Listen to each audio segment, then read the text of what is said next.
Have you ever wondered what the differences are between a conflict in the film Zootopia 2 and the text of Still I Rise by Maya Angelou? In a nutshell, Zootopia 2 is a fast-paced buddy cop animation from Pixar that finds officers Judy Hopps and Nick Wilde investigating a new conspiracy involving the arrival of reptiles in the metropolis. While, as for Still I Rise by Maya Angelou, it's a poem of resilience, self-confidence, and triumph over oppression. With that, today we are going to focus on Zootopia 2 and Still I Rise, their contrasts and comparisons, and their racial and identity cultures. The three key effects we will focus on in this video are racism, identity, and dominance. This shapes the audience's understanding of cultural identity and races, so let's get started. In the film Zootopia 2, we can see racism between the reptile and mammal species due to systemic issues like colonialism, historical erasure, and the displacement of minority communities. Here's a snippet of the scene. So she invented her weather walls to help everyone. She just needed an investor, a partner. But when my great-grandfather saw what her idea could be worth, he plotted to steal her plans for himself. So he committed a murder, his own maid, and framed Gary's great-grandmother. And because she was a snake, everyone believed his lie. Soon, no reptiles were welcome. And over time, my great-grandfather buried the reptile neighborhood. And he died, believing no one could ever uncover his crimes. But he was wrong. Her original patent was saved. She hid it in her home.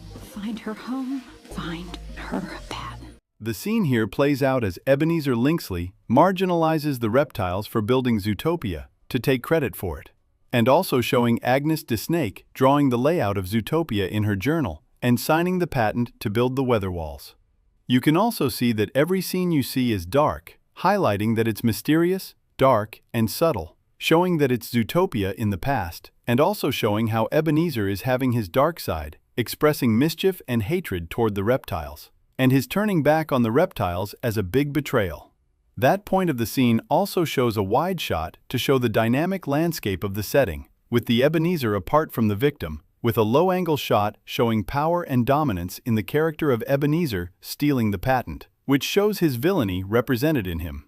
And that's how the racism culture started in Zootopia, addressing the reptiles as the ones who were portrayed bad and dangerous species unfairly, and the ones to framed for getting in the way of reviving Zootopia. On the other hand, we have the text of Still I Rise, whose format is quite different from a film like Zootopia, but let's dive into what racism is about in Still I Rise. This poem was meant to send a strong motivation against anti-black racism, asserting the resilience, dignity, and unapologetic confidence of black people, primarily women, against historical and ongoing oppression and conflict. Welling and swelling I bear in the tide. This section gives the readers and the listeners confidence and power that she has the resilience to rise above oppression and racism. And the idea of welling is giving the readers the idea that she is rising above the hate and disputing of the people who are racist. For swelling, it shows how she has overcome the swelling and pain to be resistant to racism. And lastly, to bear in the tide means to bear with the hatred and the racist culture she's put in, because she will still fight for her rights no matter what. This text is deeply intertwined with cultural identity, acting as a source of confidence and to self-embrace your cultural identity, whether you are black or not. Now let's move on to the next factor. Back to the film Zootopia 2. We can relate sexism to Judy being downgraded by Nick while climbing the cliff, replaying the carrot recorder repeatedly saying she's a dumb bunny, intentionally rage-baiting Judy. This shows how Judy is frequently treated as inferior due to her size and gender.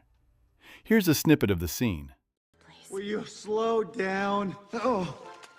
How long do you think it's going to be before Hogbottom and the ZPD figure out where we are? If anything, we should be going faster. Ugh. As I always say... I really am just a dumb bunny. Nick? I really am This was a gift to symbolize our partnership, and it is not appropriate for this moment. Oh, no, I was just hoping to jot down some ideas for what we will put on our tombstones. I'll start. His partner did it. What happened to you that you can't just have a normal conversation? I will save that for my therapy animal. Yeah, you need a therapy animal. Oh, yeah. Well, you need a herd of therapy animals. Yeah, you need a whole migration of therapy animals. You know.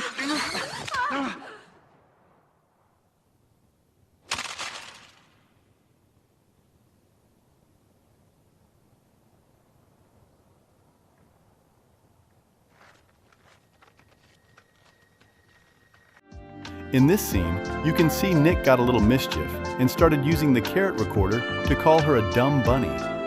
Then Judy came down to tell him to stop it, but he denied. And so they started fighting till they dropped the recorder and broke it, disappointing Judy very much. The scene also uses a full shot to show Nick and Judy's situation and to expose their whole body in the scene, giving context about their location and the breakup between the two of them. And uses eye-level angle shot to show the position of the camera directly at the eye height of Nick and Judy, creating a neutral, relatable perspective that mimics their vision to the audience. We can analyze here that Nick doesn't really matter gender roles as they are supposed to be, as he keeps playing the recorder to mock and make fun of Judy. And Judy, slowly getting frustrated by Nick's attitude of mocking her, shows how she's being ashamed of her gender role and having lesser power than him. But she still fights for her rights, even though Nick is her best friend and he has higher power than her. This is where sexism comes in, with Nick having higher power than Judy, opposing it. Now, let's find it in Still I Rise. In Still I Rise, we can see sexism in the poem that directly addresses the intersection of sexism, portraying Black women's struggle against patriarchal oppression and sexual objectification. The poem also defies societal, gender-based, and racial biases. We have a quote here that assumes what plays as sexism in the poem. Does my sexiness upset you? In this quote, you can see that the stanza highlights the speaker's defiance against patriarchy and sexist expectations, such as not looking too fashionable and styled. Sexiness, which was mentioned in the quote, elaborates how the speaker sarcastically says that being sexy and beautiful can upset males to make them sexist and give them oppression. And the word upset portrays to the men how women dress and look like upsets them, which they give back to oppression and sexist labels. The techniques that are used are rhetorical questions and direct responses. The quote is a rhetorical question, meaning that it's rhetorical to the audience, as it's obvious to know that sexiness does not upset the audience, as we now live in a modern era where everybody has the right to dress how they want. But as for men, in the time when women's rights was still not upheld, men were aggressively jealous and mad about the women's sexiness and their dress codes because the stereotypes between men and women are very different, where men perceives themselves to be looking better than women, serving sexism as we said. This quote gives out here the awareness to the audience to know that they know it doesn't upset them, but instead should be thinking of it as if it upsets the men back then, as the speaker knows that their sexuality and beauty depend on the men to limit them, which tells why it's a rhetorical, sarcastic question to ask in the poem. So this quote also links to cultural identity, telling how female aesthetics matter to men's rights in the early era, but also strongly encourages women to fight and depend on their beauty and who they are. Now let's move on to the final factor. Starting with Zootopia, once again, we can see dominance primarily through the themes of colonialism, economic power, and the erasure of history by an elite class like the Lynxies. The Lynxies represent a dominant, Western-coded elite that has historically banned reptiles out with lies to secure wealth and land. In one of the scenes, 𝓂𝓵 𝓘 reveals his true colors by betraying Judy to prove his worth and validation to his ruthless family. This shows dominance from 𝓂𝓵 as he's trying to protect what's hidden. Here's a snippet of the scene. I have to take it, because when I get to his great-grandma's home and I burn the original patent, I'll finally be something in my family. And I'll finally belong to...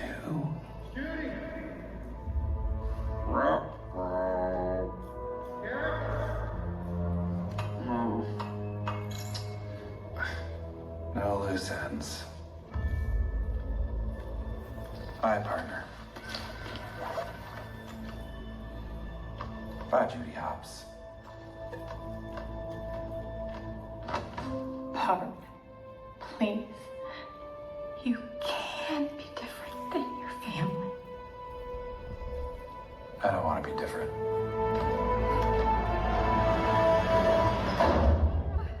Nick.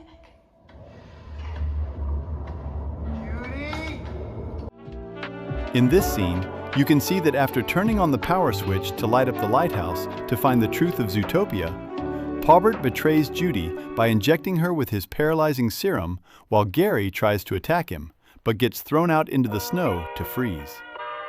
As of now, 𝓭𝓸𝓷 is showing his dominance and active cruelty with the ability to immobilize both of them and telling them it's for his family.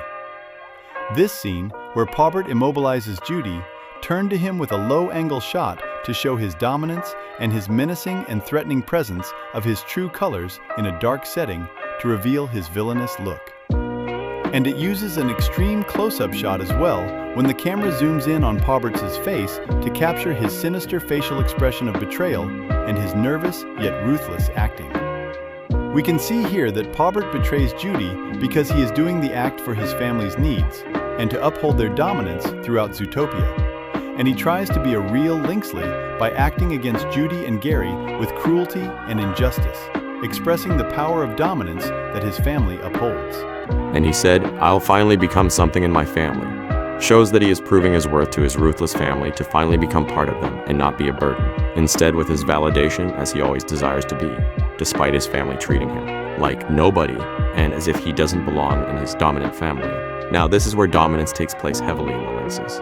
Now let's move on to Still I Rise one last time, before concluding.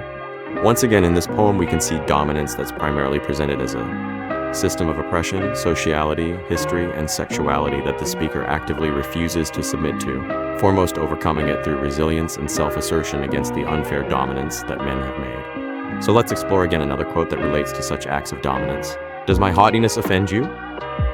In this quote, we can investigate that this stanza right here means the speaker is directly addressing an oppressor, which is the audience, but mostly the men, questioning why her confidence and beauty offend them. Haughtiness that was mentioned in the quote means that women's arrogance with their beauty has no business to do with what men think is offensive, which is why the speaker asked that to make it rhetorical for men to know that women's beauty and dominance have nothing to do with what men think is greater than them. This quote also uses the same techniques as the previous quote, but in the end, women will still fight for their dominance over oppression from men. To end our last factor here, this quote links to the dominance that women stand up with their dominance and rights against men, even if they show dominance too over women with their offensive labels.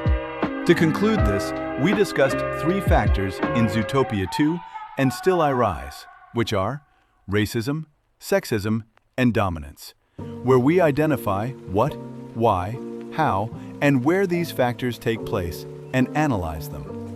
We also talked about what shots and angle shots are used in the film and what techniques are used in the text that tell more about the enhancements in these factors we analyzed. So I hope you enjoyed this video. Signing out now, peace out.